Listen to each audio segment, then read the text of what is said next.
Wood wicks are crackly, cozy, and flat out beautiful in candles, but let's keep it real.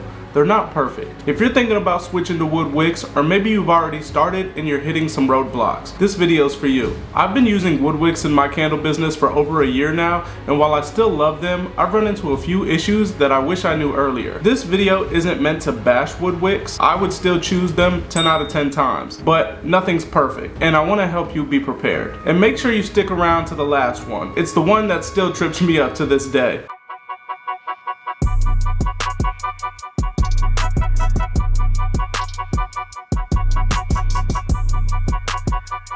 Let's start with a practical tip. One thing about wood wicks is they can be a little tricky to light, especially on the first burn. Unlike cotton wicks, which usually catch flame right away, wood wicks sometimes need a little bit more patience. If they aren't properly fueled, you can find yourself holding a lighter over it for too long. Now, some candle makers soak their wood wicks in oil ahead of time. I don't do that. Personally, I pour hot wax directly over the wick during the candle making process and let the wax fuel it naturally. That usually works well for me, especially since I use high quality wicks from Makesy and Hive & Honey. But when I first started, I used cheaper wicks from Amazon, and I had a lot more issues with them getting lit. If you're a beginner, this can be frustrating, and for your customers, it might feel like something's wrong when really it's just part of the process. If you've been struggling with lighting or have customers asking why their wick won't stay lit, keep watching. We're just getting started. Another quirk about wood wicks: the flame itself. It's typically shorter and calmer compared to cotton wicks, which is great for safety and ambience, but can confuse people. I've had folks look at the flame and think their candle wasn't working properly. They expected a tall, lively flame like a cotton wick.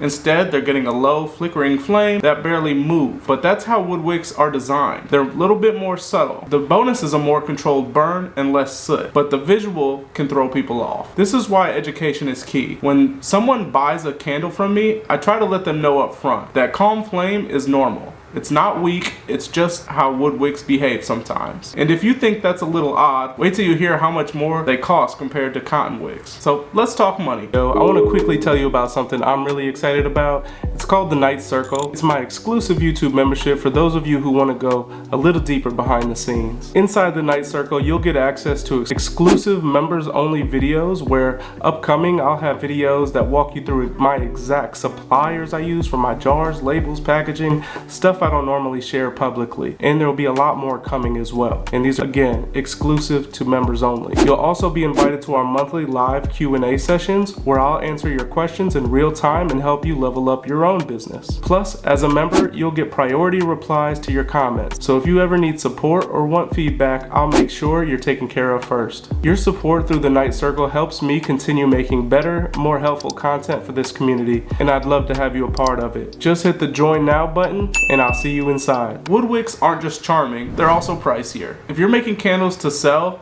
that cost adds up quickly. A single wood wick can cost 2 to 3 times more than a standard cotton wick. That might not sound like a lot per candle, but over dozens or hundreds of candles, you'll feel it. And if you're bundling wood wick candles as part of a luxury brand, it makes sense. They look and sound upscale, but if you're trying to keep your product affordable, you'll need to factor in the added cost. Of course, pricing your products the right way can cover it, and many customers are willing to pay more for the experience. But if you're trying to cut cost or scale fast, this is something to keep in mind. But higher cost isn't the hardest part. Even getting your hands on good wicks can be a challenge. Wood wicks aren't as widely available as cotton wicks, and not all suppliers are equal. One of the first hurdles I faced when finding a reliable source. Early on, I bought from Amazon. I got wicks that were inconsistent, some too thick, others too thin, some even charred too fast. Once I switched to trusted suppliers like Makesy and Hive & Honey, things improved a lot. But here's the thing, even when you find a good source, there's still variables. Stock issues, shipping delays, and even slight changes in the wood itself between batches can affect performance. That's kind of the trade-off when working with natural materials. It's not as uniform or as synthetic as mass-produced products. If you're a candle maker building a brand, consistency is key, and sourcing quality wicks consistently can be more challenging than you would expect.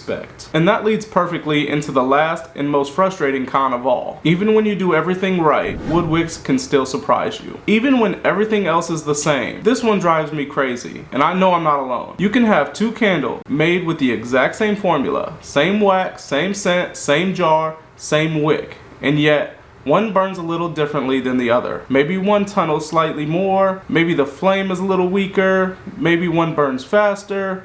It's not because you did something wrong. It's because no two pieces of wood are exactly the same. Even high quality wood wicks from great suppliers can have slight variations in density, grain, or moisture content. You're working with a natural material, and that means a little more unpredictability. I've learned to accept it and build it into my expectations. If you're chasing perfection, wood wicks might frustrate you. But if you're okay with a little imperfection in exchange for that beautiful crackle, elegant burn, and unique look, they're absolutely worth it. Now, even with all of those quirks, I still choose wood wicks every single time, and here's why. First off, it's brand identity. That soft crackling sound, the aesthetic look, the way it makes a space feel, it sets my candles apart. It's what my customers remember and talk about. There's something about the experience that wood wicks create. It's not just a candle, it's a vibe, and for me, that's worth the extra steps and occasional inconsistency. A cleaner burn, a more natural look, and a relaxing sound, those are things you just don't get with a cotton wick. Every type of candle has trade-offs. These are mine, and I still love the results. And if you're still with me, here's a bonus tip that might just save you your next wood wick candle. So if you're struggling with your wood wick candles, try these simple tips before switching back to cotton. 1. Make sure your wicks are trimmed properly. Wood wicks, I found, should be about 1/8 of an inch or so. If it's too tall, it'll flicker a little too much and be a little too high. Too short, it won't stay lit. I'm also a fan of using booster wicks. These are double layered wood wicks that give a stronger burn, perfect for certain waxes and fragrance combos. Consider your jar size as well. A wick that works in a 2.5 inch diameter jar may be underpowered in a 3.5 inch jar. A small tweak can make a big difference. I wanted this video to be real because if you're serious about candle making, you're gonna hit a few of these same walls. But that doesn't mean you give up on wood wicks. It just means you test, tweak, and grow. Let me know in the comments, are you using wood wicks? Have you dealt with any of these challenges? I'd love to hear your story, and if this video helped, give it a like, subscribe to the channel, and stick around. I've got tips, tests, and behind the scenes videos coming your way. Thanks for watching.